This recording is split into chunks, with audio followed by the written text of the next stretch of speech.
Hello જાગૃતાસમાં તમારું સ્વાગત છે. મારું નામ છે ચિંતન અખાની.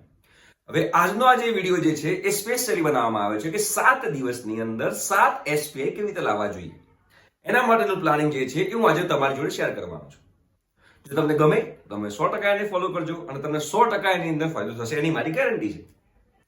તો તૈયારી કરતા પહેલા તમારે GTU નું એનાલિસિસ કરવું પડે કે ભાઈ GTU ની અંદર કોઈ પણ સબ્જેક્ટ હોય એમાં 90% સબ્જેક્ટ એવા છે કે એમના માર્ક્સ 150 માર્કનો સબ્જેક્ટ હોય છે.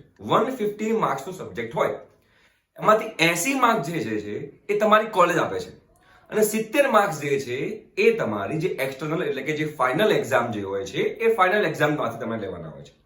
કુલ તમારા 150 માર્ક છે. જો તમારે 7 SPI લાવવા હોય ને 7 દિવસની અંદર, તો એના માટે સૌથી પહેલા જે મેં તમને કીધું કે 80 માર્ક્સ જે છે જે તમને તમારી કોલેજ આપે છે એમાં 30 માર્ક જે છે તમારી મિડ સેમેસ્ટર એક્ઝામ હોય છે, 20 માર્કના વાયવા હોય છે અને 30 માર્કના બીજા વાયવા હોય છે. આઈ અને વી કોમ્પોનન્ટ એને કહેવાતું હોય છે, બરોબર. તો આ જે 80 માર્ક જે છે એ 80 માર્કની અંદર તમારે મિનિમમ 50 માર્ક લાવવાના. કેટલા માર્ક્સ લાવવાના? 50. તમે 30 માંથી 20 લાવો તમારી જે મિડ સેમેસ્ટર એક્ઝામ છે એમાં, કે પછી વાયવામાં તમે વધારે કરો. વાયવામાં તમને વધારે ક્યારે મળી શકે કે જ્યારે તમે લોકોએ તમારું જે એસાઇનમેન્ટ જે છે એ એસાઇનમેન્ટ તમે પૂરેપૂરું કરેલું હોય, પરફેક્ટ કરેલું હોય, તમારા પ્રોફેસર સાથેના બિહેવિયર શું છે એની પર જે છે એ 30 અને 20 આઈ અને વી કોમ્પોનન્ટ જે છે એમાં તમને માર્ક્સ મળશે, બરોબર. અને ડાબા હાથનો ખેલ છે એમાં તમારે સ્કોર કરવા માટે. એટલે આજે 30 અને 20 50 માર્ક જે છે ને લોકો એને બહુ લાઇટલી લેતા હોય છે, તો તમારે પહેલા લાઇટલી લેવાની જરૂર નથી, બરોબર છે. અને જે 30 માર્કની મિડ સેમની એક્ઝામ જે છે એમાં તમે 30 માંથી 15 થી 20 માર્ક લાવો, બસ. એનાથી વધારે લાવવાની કોઈ જરૂર નથી. 7 SPI ની વાત કરી રહ્યો છું અને આ આખો વિડીયો જે છે એક્ઝામ પોઈન્ટ ઓફ વ્યૂ છે. એટલે એક વસ્તુ તમને ખબર પડી ગઈ કે તમારે જે 80 માર્ક જે છે જે તમને કોલેજ આપવાની છે એમાં તમારે મિનિમમ 50 માર્ક્સ લાવવાના. ઓકે, હવે એને આપણે સાઈડમાં મૂકી દઈએ. હવે વાત કરીએ આપણી એન્ડ સેમેસ્ટર એક્ઝામની.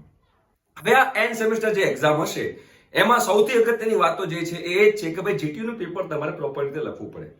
અને GTU નું પેપર કેવી રીતે લખવું એનો બી મેં એક જોરદાર વિડીયો બનાવ્યો હતો અને જોરદાર સક્સેસ મળી છે. કોઈને જોવાનું બાકી હોય તો એની લિંક પણ નીચે ડિસ્ક્રિપ્શન બોક્સમાં આપી છે, તમે ફટાક દઈને ક્લિક કરજો, તમે જોઈ શકશો. સૌથી પહેલો અગત્યની વાત એ છે કે તમારે ગમે એટલી તૈયારી કરી હશે પણ જો પેપર તમારે રાઇટિંગ પ્રોપર નહીં હોય ને તો તમને માર્ક્સ પૂરા નહીં જ મળે, બરોબર. એટલે એ તો સૌથી ઇમ્પોર્ટન્ટ છે તમારે 7 SPI સ્કોર કરવો હોય તો એની અંદર. હવે વાત કરીએ આપણે કે આ 7 દિવસમાં આપણે હવે શું કરવું જેના કારણે આપણે 7 SPI આવે. તો તમારે સૌથી પહેલા શું કરવાનું છે? તો સૌથી પહેલા તમારે તમારા જે સબ્જેક્ટ જે છે લિસ્ટ ઓફ સબ્જેક્ટ્સ એમાં ક્રેડિટ જોવાની. ફોર એક્ઝામ્પલ તમારે 6 સબ્જેક્ટ હોય તો એમાં 3 સબ્જેક્ટ જે સૌથી વધારે જેની ક્રેડિટ હોય એ તમારે પકડવાના. સૌથી વધારે જેની ક્રેડિટ હોય એ. કેમ કે જેની ક્રેડિટ વધારે હોય એમાં એ સબ્જેક્ટ તમારા રિઝલ્ટ ઉપર સૌથી વધારે ઇમ્પેક્ટ પાડે. સૌથી વધારે ઇમ્પેક્ટ એ જ પાડે જેની સૌથી વધારે ક્રેડિટ હોય, જેની 5 ક્રેડિટ હોય, 6 ક્રેડિટ હોય, 4 ક્રેડિટ હોય. આવા સબ્જેક્ટ જે છે એ તમારા રિઝલ્ટ ઉપર સૌથી વધારે ઇમ્પેક્ટ પાડતા હોય. તો એ 3 સબ્જેક્ટને તમારે અલગ કરી દેવાના અને જે 3 સબ્જેક્ટ જે છે બીજા 3 સબ્જેક્ટને તમારે અલગ કરી દેવાના, બરોબર. તો જે હાઈએસ્ટ જે છે જેની ક્રેડિટ છે એ 3 સબ્જેક્ટમાં તમારે BB ગ્રેડ લાવવાનો ટ્રાય કરવાનો, BB ગ્રેડ. અને બીજા જે 3 સબ્જેક્ટ જે છે એમાં તમારે CC આવે તો વાંધો નહીં, BC આવે તો વાંધો નહીં. BC નો ટ્રાય કરવાનો. BC એટલે કે 55 થી 65 ની વચ્ચે માર્ક્સ આવવા જોઈએ.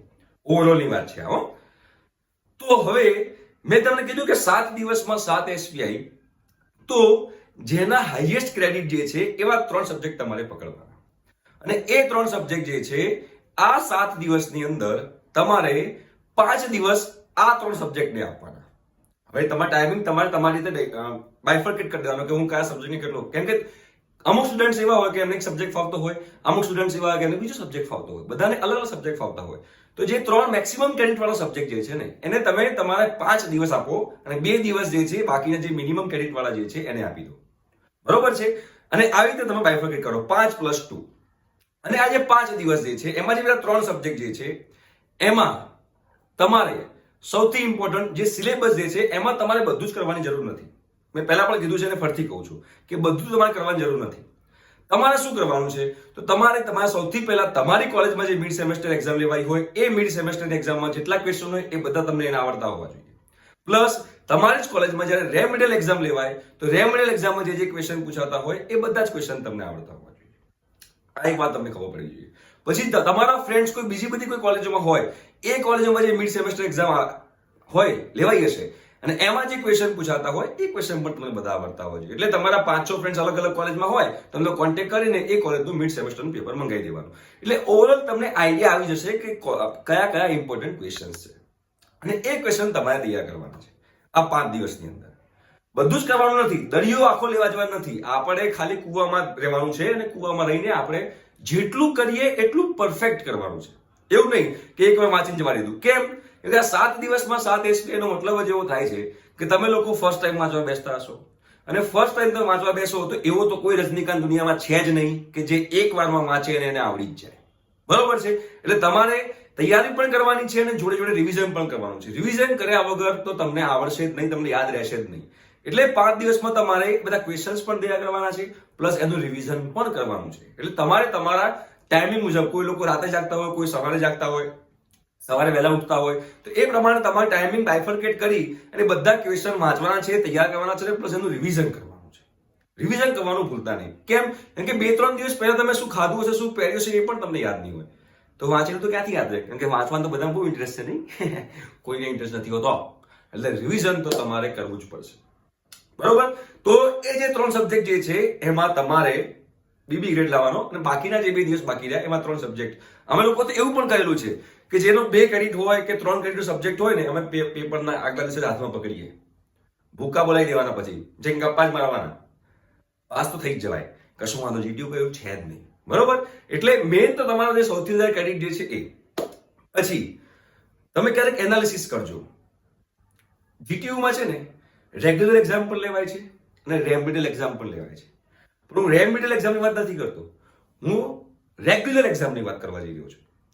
તો એ રેગ્યુલર એક્ઝામમાં તમે છેલ્લા 5 વર્ષના પેપર ખોલજો અને તમે ચેક કરજો તો તમને એવું લાગશે કે બધા ક્વેશ્ચનનું રિપીટેશન જ થાય છે. ભાગ્યે જ એવું કોઈ હશે કે નવો ક્વેશ્ચન પૂછાતો હોય. બાકી 70 to 80% ક્વેશ્ચન જે છે ને એ આગળના એક્ઝામમાં પૂછાયેલા ક્વેશ્ચનમાંથી જ હોય છે. એટલે તમારે એ ક્વેશ્ચન તો ખાસ કરવાના છોડવાના છે જ નહીં. બરોબર? તો આ 5+2 ની અંદર તમારે આ જે સ્ટ્રેટેજી જે છે એ તમારે અપનાવવી પડશે. 5 સબ્જેક્ટમાં બીબી ગ્રેડ લાવવાનો, સોરી 3 સબ્જેક્ટમાં બીબી ગ્રેડ લાવવાનો અને બાકીના 3 સબ્જેક્ટમાં બીબી આવે તો સારું જ છે, બીસી આવે તો પણ વાંધો નહીં, સીસી આવે તો પણ વાંધો નહીં. આપણે એવી રીતે પ્લાનિંગ કરવાનું છે. બરોબર છે? તો આ 7 દિવસ, પણ હા, આ 7 દિવસ પછી તમારે એવું નહીં કે હવે તો હમસે ના હો પાએગા, એવું નહીં કરવાનું. તમારે મહેનત તો કરવી જ પડશે. 7 દિવસ જે છે અને પ્રોપરલી તમારે યુઝ કરી લેવો પડશે રિવિઝન સાથે. ઠીક છે? તો આટલું તમે કરશો ને 100% તમારે 7 SPI તો આવી જ જશે. કોઈએ ડિમોટિવેટ થવાની જરૂર નથી. ઓલ ધ બેસ્ટ એક્ઝામ માટે અને મને કોન્ફિડન્સ છે કે તમે લોકો 7 SPI તો મિનિમમ લાવશો. બરોબર? આશા રાખું છું કે આ વિડીયોના કારણે તમને કંઈક ફાયદો થયો હશે. બાય.